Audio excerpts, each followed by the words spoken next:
দর্শক আসসালামু আলাইকুম। যে যেখান থেকে বসে আমার এই প্রতিবেদন দেখতেছেন, সবার প্রতি আমার শুভেচ্ছা এবং ভালোবাসা রইল। আশা করি সবাই ভালো আছেন।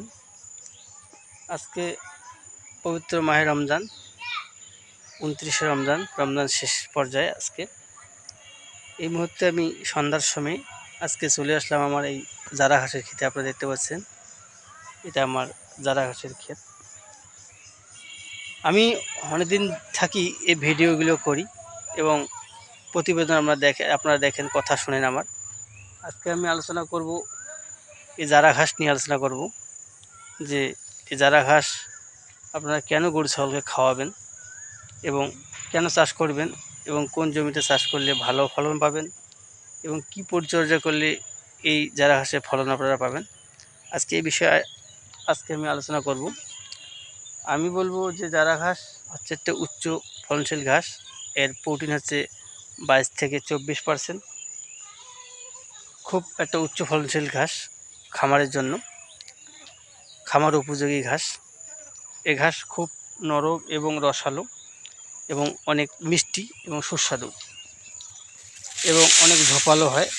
আবার দেখতে পাচ্ছেন আমার ভিডিওতে ঘাসগুলো। আমি কথা বলবো না, কাজে পরিচয় আপনারা দেখেন যে কী পরিমাণ ঝোপ হয়েছে আমার ঘাসগুলো। এবং প্রতিটা কাটিং আমার ম্যাচিউরড আছে। আপনারা দেখতে পাচ্ছেন লম্বা প্রায় 16 ফিটেরও বেশি হয়েছে। আপনারা দেখতে পাচ্ছেন আমার ঘাসের সাথে আমি ঘাসের মধ্যে তলিয়ে গেছি। এরকম ঘাস একটা খুব উচ্চ ফলনশীল ঘাস। আমি বলবো যারা খামার করার চিন্তা ভাবনা করতেছেন বা খামার করবেন, গরু ছাগল গাড়লের ভেড়া এগুলো খামার করবেন, তারা অবশ্যই এই জারা ঘাসটা চাষ করবেন। আর এখন যে এই ক্ষেতটা দেখতে পাচ্ছি, এটাও কিন্তু আমার জারা ঘাসের ক্ষেত। আবার দেখতে পাচ্ছেন এটা কিন্তু গরু ছাগল খাওয়ার জন্য একেবারে ভালো।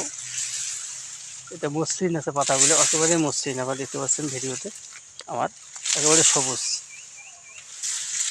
এই ঘাসগুলা একেবারে সবুজ, খুবই গরু ছাগল খাইতে পছন্দ করে, স্বাচ্ছন্দ্য করতে। আপনি দেখতে পাচ্ছেন ভিডিওতে।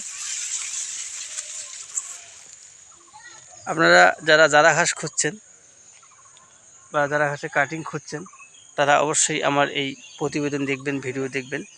যদি আমার কথাগুলো ভালো লাগে এবং আমার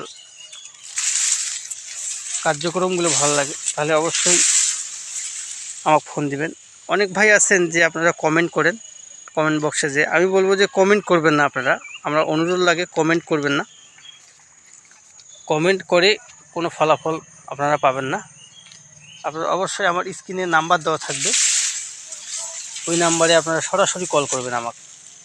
আপনারা কাটিংয়ের জন্য কল করেন বা ঘাস চাষ করার সম্পর্কে পরামর্শ নিতে চান, আপনারা যা মন চায় তারা অবশ্যই আপনারা কল করবেন। কল করলেই আপনারা বিস্তারিত জানবেন যে আমরা কিভাবে কাটিং প্রসেসিং করি বা কী হিসাবে কুরিয়ার করে পাঠাই এবং কত পিস বিক্রি করি বা পিস হিসাব কীরকম যা আছে বিস্তারিত আমি আমার কল করলে আমি বলতে পারবো।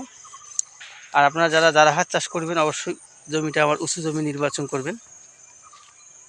অবশ্যই যে জমিতে পানি বাঁধে না বর্ষাকালে, সেই জমিটা আপনারা নির্বাচন করবেন। আমি যে জমিটা চাষ করছি আপনারা দেখতে পাচ্ছেন, এটা হচ্ছে আমার উঁচু জমি, পানি বাঁধে না, বর্ষাকালেও পানি বাঁধে না, একেবারে শুকনা। এখন আমার জমিতে পানি নেই, আপনারা দেখতে পাচ্ছেন। আপনারা যারা কাটিং সংগ্রহ করবেন, অবশ্যই আমার স্ক্রিনে দেওয়া নাম্বারে অবশ্যই আপনারা যোগাযোগ করবেন, তাহলে আপনারা কাটিং সংগ্রহ করতে পারবেন। এবং ডিসক্রিপশনে আমার নাম্বার দেওয়া আছে, ওই নাম্বারে আপনারা যোগাযোগ করে আপনারা কাটিং সংগ্রহ করতে পারবেন। আমার ঘাসের ফলন অনেক ভালো, ও দেখতে পাচ্ছেন ভিডিওতে। এরকম ফলন মনে হয় বাংলাদেশে কোনো ঘাস হয়। যদি কোনো খামারি ভাইয়ের কাটিংয়ের প্রয়োজন হয়, অবশ্যই ফোন দিবেন।